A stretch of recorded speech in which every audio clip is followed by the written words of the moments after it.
नमस्कार दर्शक बंधु शुभ संध्या आमे नहीं आसु देश विदेश राज्यर 20टी गुरुत्वपूर्ण खबर खबरटी भल लगे वीडियो को लाइक करने सहित चैनल न थे सब्सक्राइब करी आपण जिलार ना लिखिदेवे जहाँफल प्रत्येक दिन आपण जिलार खबर किसी ना कि अपडेट पाइपर तेज कौन रही आज सन्धार खबर चलता नजर प्रथम खबर फेब्रुआरी 3 रे आसुचंती पुरी राष्ट्रपति द्रौपदी मुर्मू राष्ट्रपति को दर्शन नहीं 36 जनक बैठक होती 3 तारिख सन्धार तालबणिया हेलीपैड पहुंचा पर लोकभवन जी राष्ट्रपति दिन अर्थात 4 तारिख सकाଳେ राष्ट्रपति श्रीमंदिर जाई महाप्रभु को दर्शन करेंगे। राष्ट्रपति 4 तारिख सकाळ 7 पिंडदान करने श्रीमंदिर दर्शन आसवे। 7:40 राष्ट्रपति श्रीमंदिर सिंहद्वार पहुंचा पर गजपति दिव्य सिंह देव श्रीमंदिर मुख्य प्रशासक जिलापाल एवं एसपी एवं श्रीमंदिर परिचालना कमिटी 36 जनक सदस्य स्वागत करेंगे।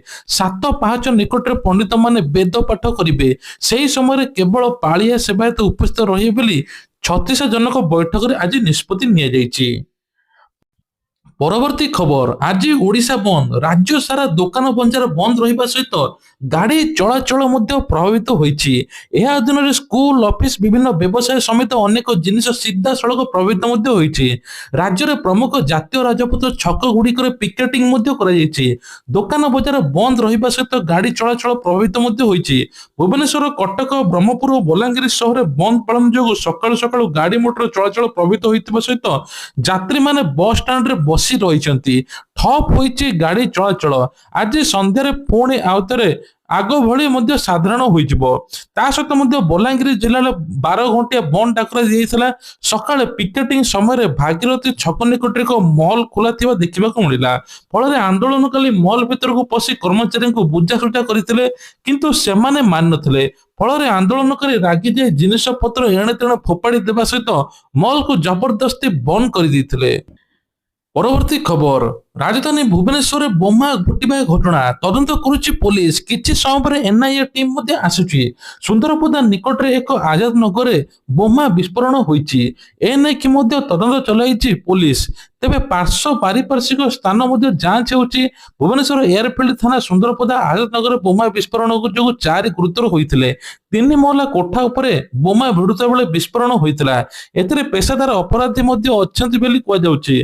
तेबे सेहनाबाज मल्लिक जपन 4 जन गुरुतर होइछंती। सेहनाबाज मल्लिक नारे विभिन्न थाने 7टी मामला रहिछि। विस्फोरण रे सेहनाबाज को मां बांधवी एवं सहयोगी मध्ये गुरुतर होइछंती।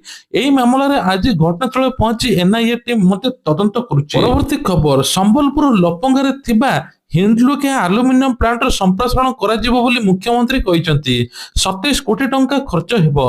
एहा द्वारा 5012 जन नुआ चाकरी मध्ये पाइबे। मुख्यमंत्री लपंगा हिंदलुके प्लांट रो भारतर प्रथम अत्याधुनिक प्लांट रोल प्रोडक्ट यूनिट लोकार्पण करिसंती। यह ओडिशार नूतन शिल्प जोगाइबो। जहा फल कुआ जाउछि जे एही नूतन शिल्प पई 20 लाख कोटी टंकार प्रकल्प मध्ये आछि। एही प्रकल्प गोटे कार्यक्रम हेले 15 लाख लोकଙ୍କୁ नुआ मध्ये चाकरी मिलिबो। लपंगारे हिंदलोक प्लांट रो संप्रसारण द्वारा स्थानीय लोके मध्ये उत्पादन क्षमता बढ़िबो। लोकଙ୍କ जीवन जीविका मध्ये नुआ सुजोग सृष्टि हेबो। पश्चिम ओडिशार आज जंगल चाष भित्तिक अंचल विश्वस्तरीय शिल्प केन्द्र अधिबरे आगुआ हेबो बोली मुख्यमंत्री आज कहिसंती। श्रमिक मानक कठिन परिश्रम जो उत्पादन केबे बाधा पाउ नै बोली से मध्ये उल्लेख करिसंती। आज श्रीमंदिर रे 4 घंटा महाप्रभु को दर्शन बंद रहिबो। संध्या 6 रु राति 10 पर्यंत बंद रहिबो। जो माने पुरी जाउचंते प्रभु जगन्नाथ को दर्शन पई एई 4 घंटा आपण माने बाहर रहंतु। आपण माने दर्शन मध्ये पाई परिबे नाही। द्वितीय भोग मंडप शेष हेबा पर बनक लागि नीति आरंभ हेबो। माघ मास शुक्ल दशमी तिथि रे अनुष्ठित हेबो बनक लागि नीति। एई गुप्त नीति होइतिबारु समय रे मध्ये सर्वसाधारण दर्शन बंद रहिबो। संध्या 6 रु राति 10 पर्यंत सर्वसाधारण दर्शन बंद। एने कि श्रीमंदिर प्रशासक पक्षर मध्ये सूचना दे जाइछि। बनक लागि नीति पर महाप्रभु को महास्नान करा जिवो। एहा पर पुणी महाप्रभु को दर्शन आरंभ हेबो। परवर्ती खबर अमेरिका रे एबे पाखापाखि 40 जनरु अधिक लोकंकर मृत्यु हेलानी। बरफ जड़ अधिक घातक साजिछि। एबे सुधा 40 रु 42 जनक जनजीवन मृत्यु होइछि एवं आहुरी मध्ये 100 रु अधिक मध्ये जनजीवन नष्ट हो जाइछि। जहाँफल तांको मध्ये मिलू नाही। विशेषकर झड़े एवं 14टी राज्य प्राकृतिक विपर्य गुरुतर प्रभावित होइछि। କିଛି ସ୍ଥାନରେ -25 ଡିଗ୍ରୀ ଖସି ଆସିଛି ପାରଦ, ଯାହାଫଳରେ ବରଫ ଯୋଗୁଁ ବିଦ୍ୟୁତ ସେବା ଗୁଡ଼ିକ ମଧ୍ୟ ବାଧାପ୍ରାପ୍ତ ହୋଇଛି। ସାରା ଦେଶରେ 5 ଲକ୍ଷ ଲୋକ ଅନ୍ଧାରରେ ଅଛନ୍ତି। ନ୍ୟୁୟର୍କ, ଟେକ୍ସାସ, ଟେନେସି ଏବଂ ମିସିସିପି ତା ସହିତ ମଧ୍ୟ ଅନେକ ଜାଗା ଯୋଉଟାକି ସାଂଘାତିକ ରହିଛି। ଖରାପ ପାଗ ଯୋଗୁଁ ସାରା ଦେଶରେ ପ୍ରାୟ 23,000ରୁ ଅଧିକ ବିମାନ ଉଡ଼ାଣ ବାତିଲ ହୋଇଛି। ଏବେ ବି କିଛି ଲୋକ ବରଫ ତଳେ ଚାପି ହୋଇ ରହିଯାଇଛନ୍ତି। ଉଦ୍ଧାରକାରୀ ଦଳ ଲୋକଙ୍କୁ ସାହାଯ୍ୟ କରିବା ପାଇଁ ଯୁଦ୍ଧକାଳୀନ ଭିତରେ କାର୍ଯ୍ୟ କରୁଛନ୍ତି। ସ୍ଥାନୀୟ ପ୍ରଶାସନ ଲୋକଙ୍କୁ ଘରୁ ନ ପାରିବା ପାଇଁ ମଧ୍ୟ ଖାଦ୍ୟ, ଜରୁରୀ ସାମଗ୍ରୀ ଗଚ୍ଛିତ ରଖିବା ପାଇଁ ସରକାର ସୂଚନା ମଧ୍ୟ ଦେଇଛନ୍ତି। ପରବର୍ତ୍ତୀ ଖବର ହଉଛି ସ୍ତ୍ରୀକୁ ଦରମା ଲୁଚେଇ ପାରିବେନି ସ୍ୱାମୀ, ଭରଣ ପୋଷଣ ମାମଲାରେ ସ୍ୱାମୀକୁ ଆୟକର ମାଗି ପାରିବେ ସ୍ତ୍ରୀ। ଏ ନେଇକି ଆଜି ଗୋଟେ ଗୁରୁତ୍ୱପୂର୍ଣ୍ଣ ନିଷ୍ପତ୍ତି ଶୁଣାଯାଇଛି। ବିଶେଷ କରି ଏଣିକି ପତ୍ନୀ ନିଜର ଭରଣ ପୋଷଣ ମାମଲା ପାଇଁ ସ୍ୱାମୀଙ୍କ ମୋଟ ବାର୍ଷିକ ଆୟ ସମ୍ପର୍କରେ ସୂଚନା ପାଇପାରିବେ। ସ୍ୱାମୀ କେତେ ଟଙ୍କାର ଉପରେ ଆୟ ଉପରେ ଟିକସ ଦେଉଛନ୍ତି, କେତେ ସଂଖ୍ୟା ମଧ୍ୟ ଜାଣିବା ଦରକାର ହକଦାର ପତ୍ନୀଙ୍କର। କିନ୍ତୁ କୋର୍ଟ ଏସବୁ ସୂଚନା ଦେଇଛି। ଯେତେବେଳେ ସ୍ୱାମୀ ସ୍ତ୍ରୀ ମଧ୍ୟରେ ଭରଣ ପୋଷଣ ମାମଲା ଚାଲିଥାଏ ସେତେବେଳେ ସ୍ୱାମୀଙ୍କର ଆୟ ଜାଣିବା ପତ୍ନୀଙ୍କର ଅଧିକାର। ଏହାକୁ ସମ୍ପୂର୍ଣ୍ଣ ରୂପେ ଗୋପନୀୟ କୁହାଯାଇ ପାରିବ ନାହିଁ। ଜଣେ ସ୍ୱାମୀ ସରକାରୀ କର୍ମଚାରୀ ତେବେ ତାଙ୍କର ଦରମା RTI ଆଧାରରେ ମଧ୍ୟ 4 ଅନୁଯାୟୀ ସାର୍ବଜନୀନ। ତେବେ କୁହାଯାଉଛି ଏଥିପାଇଁ ଅଧିକ କଟକଣା ନଥାଏ, କିନ୍ତୁ ପୁରା ଆୟକର ଦାଖଲ ଅନ୍ୟାନ୍ୟ ବ୍ୟକ୍ତିଗତ ତଥ୍ୟ ମିଳିବ ନାହିଁ। ସ୍ୱାମୀଙ୍କର PAN card number, bank account number, investment ଯାହା ବି କରିଥିବେ ସବୁକିଛି ଆୟକର ଫର୍ମର କପି ଦିଆଯିବ ନାହିଁ। ସ୍ୱାମୀଙ୍କ ମୋଟ ଆୟ ଜାଣିବା ପାଇଁ ସମ୍ପୂର୍ଣ୍ଣ ମହିଳାକୁ ଏବେ ବିବାହର ପ୍ରମାଣ ମଧ୍ୟ ଦେବା ପାଇଁ ପଡିବ। କୋର୍ଟର ଭରଣ ପୋଷଣ ପାରିବାରିକ ମାମଲା ଚାଲୁଥିବା ବେଳେ ପ୍ରମାଣ ଦେବାକୁ ପଡିବ ବୋଲି କୋର୍ଟ ଏବେ କହିଛି। ପରବର୍ତ୍ତୀ ଖବର ହଉଛି ମହାରାଷ୍ଟ୍ର ଉପମୁଖ୍ୟମନ୍ତ୍ରୀ ଅଜିତ ପାୱାରଙ୍କ ବିମାନ ଦୁର୍ଘଟଣାରେ ପରଲୋକ ହୋଇଛି। ଏନସିପି ନେତା ଅଜିତ ପାୱାରଙ୍କ ବ୍ୟକ୍ତିଗତ ବିମାନ ମହାରାଷ୍ଟ୍ରର ବାରାମତୀରେ ଦୁର୍ଘଟଣାଗ୍ରସ୍ତ ହୋଇଛି। ଅବତରଣ କରିବାକୁ ଚେଷ୍ଟା କରୁଥିବା ସମୟରେ ବିମାନଟି ଦୁର୍ଘଟଣାଗ୍ରସ୍ତ ହୋଇଥିବା ସୂଚନା ମିଳିଛି। ଏହି ବିମାନରେ 6 ଜଣ ରହିଥିଲେ। ସମସ୍ତ 5 ଜଣ ଅଧିକାରୀଙ୍କ ସହିତ ଅଜିତ ପାୱାର ମଧ୍ୟ ଥିଲେ। ସମସ୍ତଙ୍କ ମୃତ୍ୟୁ ହୋଇଥିବା DGCA ମଧ୍ୟ କହିଛି। ଅଜିତ ପାୱାରଙ୍କ ବ୍ୟକ୍ତିଗତ ବିମାନ ଥିଲା। ଅଜିତ ପାୱାର ଏକ କାର୍ଯ୍ୟକ୍ରମରେ ବାରାମତୀ ଯାତ୍ରା କରୁଥିଲେ। ଦୁର୍ଘଟଣା ଏକ ଭିଡିଓ ସାମ୍ନାକୁ ଆସିଛି, ଯେଉଁଥିରେ ଜଳି ଯାଉଥିବା ବିମାନଟି ଦେଖିବାକୁ ମିଳୁଛି। ଘଟଣାସ୍ଥଳରୁ ଭିଡିଓ ସାମ୍ନାକୁ ଆସିଲା ପରେ ତାହା ମଧ୍ୟ ଭୟଙ୍କର ଥିଲା। ଭିଡିଓରେ ଅଜିତ ପାୱାରଙ୍କ ବିମାନ ସମ୍ପୂର୍ଣ୍ଣ ଜଳିଯାଇଛି। ଘଟଣାସ୍ଥଳରେ ଅନେକ ଆମ୍ବୁଲାନ୍ସ ମଧ୍ୟ ପହଞ୍ଚିଛି। ପରବର୍ତ୍ତୀ ଖବର ହଉଛି ଆଜିଠୁ ଆରମ୍ଭ ହେଲା ବଜେଟ ଅଧିବେଶନ। ପ୍ରଥମ ପର୍ଯ୍ୟାୟରେ ଫେବୃଆରୀ 13 ପର୍ଯ୍ୟନ୍ତ ଚାଲିବ। ତେବେ କୁହାଯାଉଛି ଦ୍ୱିତୀୟ ପର୍ଯ୍ୟାୟ ଅଧିବେଶନ ମାର୍ଚ୍ଚ 9ରେ ଅଛି। ଏହା ସହିତ କ୍ରମାଗତ ଭାବେ ନବମ ଥର ବଜେଟ ଉପସ୍ଥାପନ କରିଛନ୍ତି ଅର୍ଥମନ୍ତ୍ରୀ ନିର୍ମଳା ସୀତାରମଣ। 2026-27 ଆର୍ଥିକ ବର୍ଷ ପାଇଁ ଉପସ୍ଥାପନ କରିଛନ୍ତି ଅର୍ଥମନ୍ତ୍ରୀ ନିର୍ମଳା ସୀତାରମଣ। ବିଶେଷ କରି କଣ ଶସ୍ତା ରହିଛି, କଣ ମହଙ୍ଗା ରହିଛି, ଚାଲନ୍ତୁ ସେ ବିଷୟରେ ମଧ୍ୟ ଜାଣିବା। ତ ବିଶେଷ କରି କୁହାଯାଉଛି ଯେ ବର୍ଦ୍ଧିତ ଟିକସ ଛାଡ଼, ସହଜ ଅନୁପାଳନ, ଅସୁବିଧା ବିନା ଦୀର୍ଘକାଳୀନ ସଞ୍ଚୟକୁ ପ୍ରୋତ୍ସାହିତ କରୁଥିବା ପ୍ରୋତ୍ସାହନ ପ୍ରବଳ ଦାବି ହେଉଛି। ତା ସହିତ ମଧ୍ୟ କ୍ଷୁଦ୍ର ବୃତ୍ତିଗତ ପାଇଁ କି ବଜେଟ ଆର୍ଥିକ ଚାପକୁ କମ କରିବ ବୋଲି ଆଶା କରାଯାଉଛି। ବଜେଟରେ ଆପଣମାନେ ବିଶେଷ କରି ମୋବାଇଲ, ଇଲେକ୍ଟ୍ରୋନିକ ଏବଂ ସବୁ ଶସ୍ତା ହେଇଯିବ। ତା ସହିତ ଔଷଧ, ମେଡିକାଲ ଉପକରଣ ମଧ୍ୟ ଏଗୁଡା ସବୁ ମଧ୍ୟ କୁହାଯାଉଛି ଆଗକୁ ବଢିବ।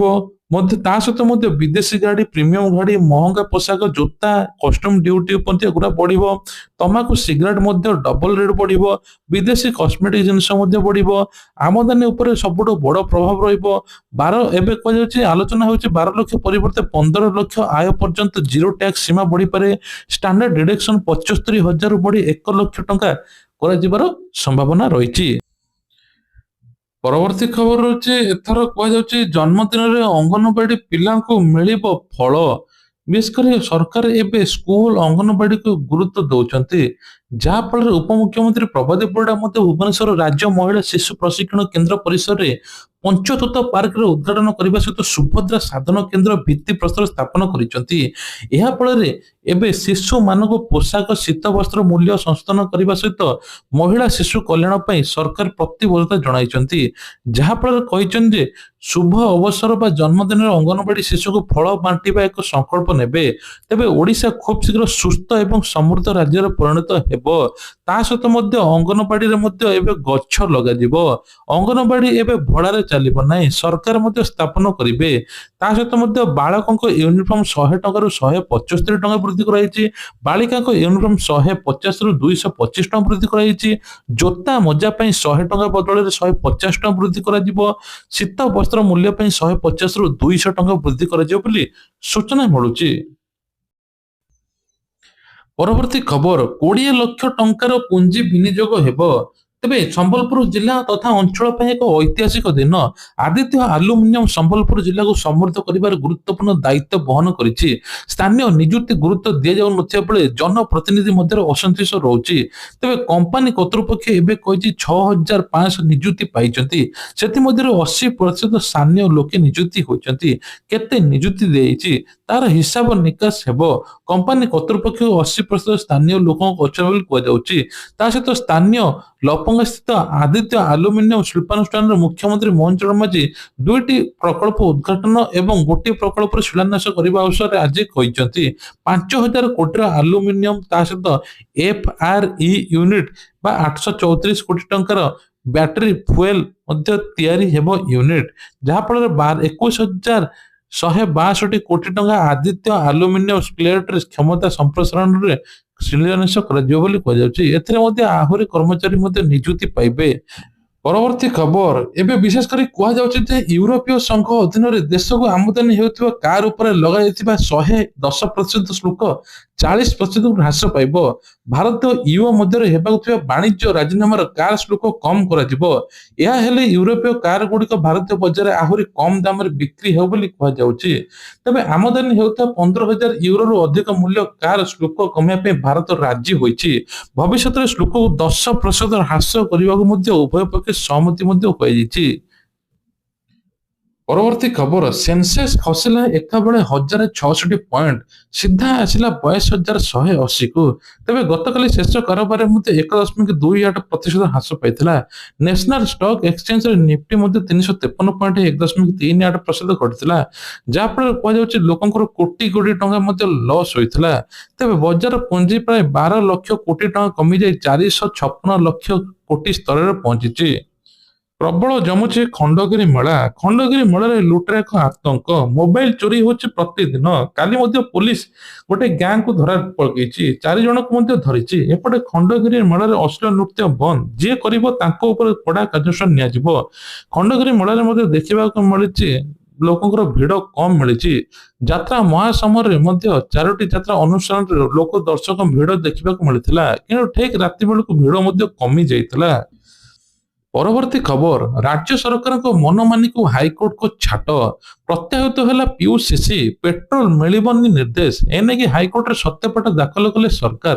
ପେଟ୍ରୋଲ ପମ୍ପ ଗୁଡିକୁ PUCC ପାଇଁ କହିପାରିବେ, ସମସ୍ତ ଚାଲାଣ ଭରିବା ପାଇଁ ବାଧ୍ୟ କରିପାରିବେ ନାହିଁ ସରକାର। ଏନେଇକି ବାହନ ପୋର୍ଟାଲରେ ମଧ୍ୟ ସଂଶୋଧନ ପାଇଁ ନିର୍ଦ୍ଦେଶ। ପୋର୍ଟାଲରେ ସଂଶୋଧନ ନେଇ ସତ୍ୟପାଠକୁ ଦାଖଲ ନିର୍ଦ୍ଦେଶ ଦେଲେ ହାଇକୋର୍ଟ। ଚାଲାଣ କଟିଥିଲେ ମଧ୍ୟ ଏଣିକି ଗାଡି ମାଲିକକୁ ପ୍ରଦୂଷଣ ନିୟନ୍ତ୍ରଣ ସାର୍ଟିଫିକେଟ ବା PUCC ମିଳିବ। ଏନେଇକି ଓଡ଼ିଶା ହାଇକୋର୍ଟ ରାଜ୍ୟ ସରକାର ଆବେଦନ ଖାରଜ କରିଛନ୍ତି। ବାହନ ପୋର୍ଟାଲରେ କୌଣସି ଚାଳକ ଯେପରି ଅସୁବିଧା ସମ୍ମୁଖୀନ ନ ହୁଅନ୍ତି ସେଥିପାଇଁ ଯଥୋଚିତ ପଦକ୍ଷେପ ନେବା ପାଇଁ ହାଇକୋର୍ଟ ରାଜ୍ୟ ସରକାରଙ୍କୁ ନିର୍ଦ୍ଦେଶ ମଧ୍ୟ ଦେଇଛନ୍ତି। ପରବର୍ତ୍ତୀ ଖବର ହେଉଛି ୟୁଜିସି ଗାଇଡଲାଇନକୁ ନେଇ ବିବାଦ ସୃଷ୍ଟି ହେବା ପରେ କେନ୍ଦ୍ର ଶିକ୍ଷାମନ୍ତ୍ରୀ ଧର୍ମେନ୍ଦ୍ର ପ୍ରଧାନ କହିଛନ୍ତି କ୍ୟାମ୍ପସରେ ଜାତିଗତ ଭେଦଭାବ ଦୂର କରିବା ପାଇଁ ନିୟମ ଦୁରୁପଯୋଗ ହେବାକୁ ଦିଆଯିବ ନାହିଁ। ଏହା ୟୁଜିସି, ଭାରତ ସରକାର, ରାଜ୍ୟ ସରକାରଙ୍କ ଦାୟିତ୍ୱ। ସମ୍ବିଧାନ ପରିସର ଭିତରେ ସମସ୍ତ କାର୍ଯ୍ୟ କରାଯିବ। ଏହି ବିଷୟ ସୁପ୍ରିମକୋର୍ଟଙ୍କ ବିଚାରାଧୀନ ଅଛି। ଏଥିରେ କୌଣସି ଭେଦଭାବ ନ ହେବ ଯେପରି ସୁନିଶ୍ଚିତ କରିବେ ଧର୍ମେନ୍ଦ୍ର ପ୍ରଧାନ। ସେ ଗତ ଜାନୁଆରୀ 13 ତାରିଖରେ promotion of equity in higher education institute regulation 2026କୁ ନେଇ ବିବାଦ ମୁଣ୍ଡ ଟେକିଛି। ଦେଶର ୟୁନିଭର୍ସିଟି ଉଚ୍ଚ ଶିକ୍ଷାନୁଷ୍ଠାନ ଗୁଡିକରେ ଜାତିଗତ ବୈଷମ୍ୟ ଦୂର କରିବା ପାଇଁ ବିଶ୍ୱବିଦ୍ୟାଳୟ ଅନୁଦାନ ଆୟୋଗ ପକ୍ଷରୁ ଏକ ନୂଆ ନିୟମ କରାଯାଇଛି। ପରବର୍ତ୍ତୀ ଖବର, ଅଡୁଆରେ କର୍ଣ୍ଣାଟକ ସରକାର 6,000 କୋଟିର ମଦ ଦୁର୍ନୀତି ଅଭିଯୋଗ। ରାଜ୍ୟ ଅବକାରୀ ବିଭାଗର 2 ବର୍ଷ ମଧ୍ୟରେ 6,000 କୋଟି ଟଙ୍କାର ଦୁର୍ନୀତି ହେଇଛି। ତା ସହିତ ୱାଇନ୍ ମର୍ଚାଣ୍ଟ ଆସୋସିଏସନ ଗୁରୁତର ଅଭିଯୋଗ ଆଣିଛି। ଏ ବିଷୟରେ ଅବଗତ କରିବା ପାଇଁ ସଂଘ ପକ୍ଷରୁ କଂଗ୍ରେସ ନେତା ମଲ୍ଲିକାର୍ଜୁନ ଖଡକେ ଏବଂ ରାହୁଲ ଗାନ୍ଧୀ ଚିଠି ଲେଖି ନିଷ୍ପତ୍ତି ନିଆଯାଇଛି। ଆସୋସିଏସନ ସଭାପତି ଗୁରୁସ୍ୱାମୀଙ୍କ କହିବା ଅନୁଯାୟୀ ବେଙ୍ଗାଲୁରୁରେ ଗୋଟିଏ ହୋଟେଲ ବା ବୋର୍ଡିଂ ବାର ଲାଇସେନ୍ସ ଅଞ୍ଚଳ ଭିତରେ 1 ରୁ 2 କୋଟି ଟଙ୍କା ଦାବି କରାଯାଉଛି। ଲାଇସେନ୍ସ ପାଇଁ 30 ରୁ 40 ଲକ୍ଷ ଟଙ୍କା ପାଞ୍ଚ କାରବାର ଅଛି। ଏହା ଅର୍ଥ କେବଳ ମନ୍ତ୍ରୀ ନୁହେଁ ବରଂ ଉଚ୍ଚ ପଦସ୍ଥ ଅଧିକାରୀ ପାଖକୁ ଯାଉଥିବା ମଧ୍ୟ ଅଭିଯୋଗ ହୋଇଛି। ତେବେ ଇଏ ଥିଲା ଆଜିର ଦେଶ ବିଦେଶ ରାଜ୍ୟର ଖବର। ଯଦି ଖବରଟି ଭଲ ଲାଗିଥାଏ ନିଶ୍ଚୟ ଲାଇକ୍ କରିବେ, ଚ୍ୟାନେଲରେ ନୂଆ ଥିଲେ ସବସ୍କ୍ରାଇବ କରିବା ପାଇଁ ଭୁଲିବେ ନାହିଁ। ଜୟ ଜଗନ୍ନାଥ।